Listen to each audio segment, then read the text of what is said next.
Physics, the science of everything, from the orbit of moons to the flicker of quantum particles. It's the foundation beneath all other sciences. It's what lets us launch satellites, split atoms, and peer back billions of years into the fabric of the cosmos. But sometimes, the most profound truths in physics are obscured not by complexity, but by story. And sometimes, the story we cling to most, the one passed down from Einstein to Feynman to Hawking, is the one that misleads us. Today, I want to talk about the biggest misconception in physics in 2025. Not dark matter, not string theory, not the multiverse, but a belief so deeply rooted that even some of the best minds in science hold it without question. It's the belief that quantum mechanics and general relativity, the two towering frameworks of modern physics, are incompatible, that they are like oil and water, refusing to mix, that until we find a unifying theory to force them together, physics is incomplete. But what if that's not true? What if the real problem is not in the universe, but in the way we think about it? Let's go back in time, not to the Big Bang, not to the formation of atoms or stars, but to the early 20th century, the golden age of theoretical physics. Einstein's general relativity had just exploded onto the scene in 1915, overturning centuries of Newtonian physics. No longer was gravity a mysterious force, acting at a distance. Instead, space and time were malleable, dynamic, and curved by mass and energy. The sun didn't pull on the Earth. It warped the fabric of space-time, and the Earth rolled along its curves. And then, just years later, a completely different revolution took hold. Quantum mechanics, first hinted at by Planck and Einstein himself. It matured in the hands of Bohr, Heisenberg, Schrödinger, and Dirac. Suddenly, the world of the very small looked nothing like the deterministic clockwork of Newton or the geometric elegance of Einstein. Particles existed in superpositions. Observables became probabilities. And measurement itself became a mysterious, sometimes philosophical act. These two theories, both deeply successful, both backed by experiment, told us two radically different stories about reality. And so began a century-long narrative that physics was divided, that it was broken, that we needed a theory of everything to repair the damage. In the mid to late 20th century, brilliant physicists began the long quest to merge them. String theory emerged, proposing that particles were tiny vibrating strings, and that gravity and quantum mechanics could be harmonized in 10 or 11 dimensions. Loop quantum gravity came along, suggesting that space-time itself was quantized at the smallest scales. Both paths held promise. Both faced enormous technical and conceptual obstacles. And neither, even by 2025, has produced testable predictions that would confirm the merger. So we're left with this uneasy dichotomy. Quantum mechanics works. General relativity works. But put them together, say, inside a black hole or at the Big Bang, and the equations break down: infinite curvature, undefined energy densities, a mathematical scream of incompleteness. But here's where the misconception begins to crumble. The deeper we look, the more we realize that the supposed incompatibility may not be fundamental at all. It may be an artifact of language, of formalism, of asking the wrong questions. Let's explore that. Quantum mechanics describes probabilities, but not just because of ignorance. It reflects an intrinsic uncertainty in nature. Yet every quantum theory we've built, from quantum electrodynamics to the Standard Model, requires a background spacetime on which fields live. That spacetime is fixed. It doesn't bend. It doesn't evolve. It's a stage, not an actor.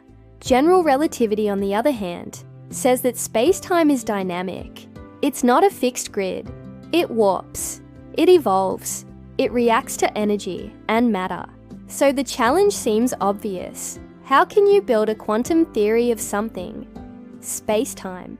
When your quantum theories require space-time as input, it's like trying to paint the canvas you're painting on.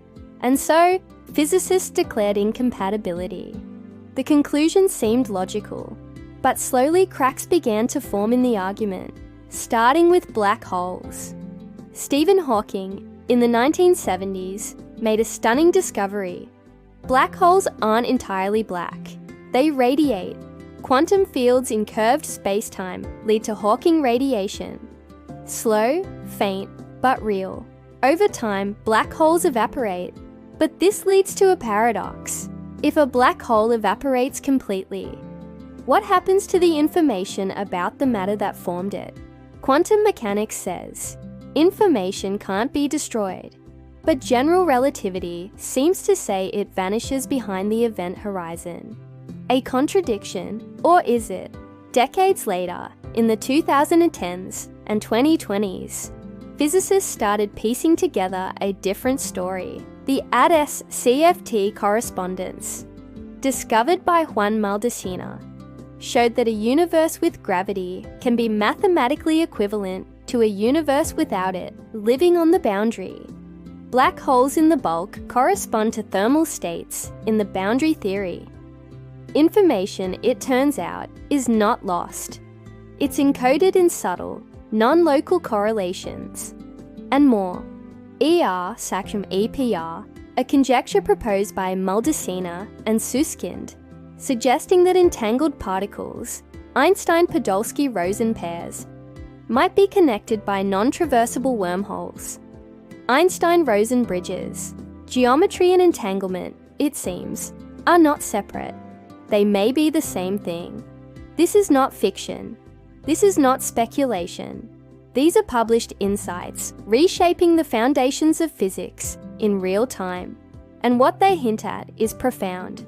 They suggest that space-time itself may not be fundamental, that gravity may not be a force to be quantized, but an emergent phenomenon arising from deeper quantum informational principles. In this view, space-time is like temperature. It's not something you quantize. It's something that emerges from the collective behavior of many underlying degrees of freedom. Just as atoms give rise to heat, entangled quantum states may give rise to space, time, and curvature. This brings us to one of the most revolutionary insights of recent physics, the entanglement-geometry connection. In quantum systems, entanglement measures how much one part of a system is correlated with another. But in gravitational theories, particularly those involving holography, that entanglement seems to literally build space-time, cut the entanglement between regions, and space itself begins to tear. In the lab, researchers are exploring quantum simulations where entanglement patterns create geometric analogues, toy models of emergent gravity. So what's the misconception? It's this. We keep assuming that the conflict between general relativity and quantum mechanics is structural, that it's like trying to reconcile two competing blueprints. But maybe it's more like two views of the same mountain, one from the valley, the other from the sky. Quantum mechanics describes the fine-grained information that underpins everything. General relativity describes the large-scale geometry that emerges from it. They don't need to be unified like Lego pieces. They already are connected, just in a way we didn't expect.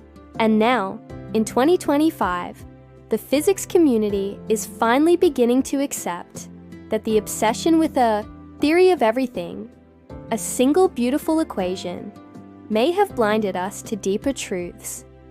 Truths that are not written in differential equations, but in patterns of information. Truths that emerge not from particles, but from relationships. This shift is not just academic, it changes how we think about the universe. In the old view, space and time were the stage, matter was the actor, forces were the script. The laws of physics were eternal and immutable.